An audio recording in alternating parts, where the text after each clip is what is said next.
ಶತಮಾನಗಳ ಕತ್ತಲೆಯನ್ನು ಸೀಳಿ ಉದಯಿಸಿದ ಸೂರ್ಯನಂತೆ 1509ರಲ್ಲಿ ವಿಜಯನಗರದ ಸಿಂಹಾಸನವನ್ನೇರಿದರು ಕನ್ನಡ ರಾಜ್ಯ ರಮಾರಮಣ ಶ್ರೀಕೃಷ್ಣದೇವರಾಯ. ಇದು ಕೇವಲ ಒಬ್ಬ ರಾಜನ ಪಟ್ಟಾಭಿಷೇಕವಲ್ಲ, ಒಂದು ಸಂಸ್ಕೃತಿಯ ಮರುಜನ್ಮ. ಖಡ್ಗ ಹಿಡಿದರೆ ಇವರು ಅಪ್ರತಿಮ ವೀರ, ಲೇಖನಿ ಹಿಡಿದರೆ ಶ್ರೇಷ್ಠ ಕವಿ.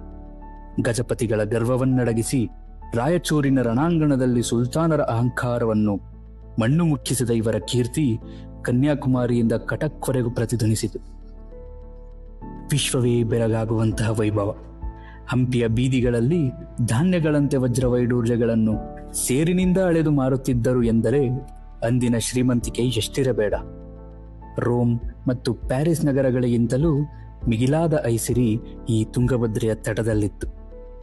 ಕಲ್ಲಿನ ತೇರು, ಸಂಗೀತ ಹೊರಹೊಮ್ಮುವ ಕಂಬಗಳು, ಅಷ್ಟದಿಗ್ಗಜರ ಕಾವ್ಯ, ಇದು ಕೇವಲ ಕಲ್ಲುಗಳ ನಗರವಲ್ಲ, ಕಲೆಯ ದೇಗುಲವಾಗಿತ್ತು.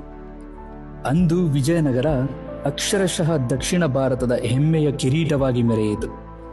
ಆದರೆ ಕಾಲದ ಚಕ್ರ ಅನಿವಾರ್ಯ. ಈ ಸುವರ್ಣಯುಗದ ಸೂರ್ಯ ಅಸ್ತಮಿಸುತ್ತಿದ್ದಂತೆ ಸಾಮ್ರಾಜ್ಯದ ಅಡಿಪಾಯಕ್ಕೆ ಅಹಂಕಾರದ ಗೆದ್ದಲು ಹಿಡಿಯಿತು. ಆ ಅಹಂಕಾರದ ಆಟ ಯಾವುದು? ತಿಳಿಯಲು ನೋಡಿ ಭಾಗ 4, ಮಿನಿಟ್ ಇತಿಹಾಸ, ನಿಮ್ಮ ಬೆರಳ ತುದಿಯಲ್ಲಿ.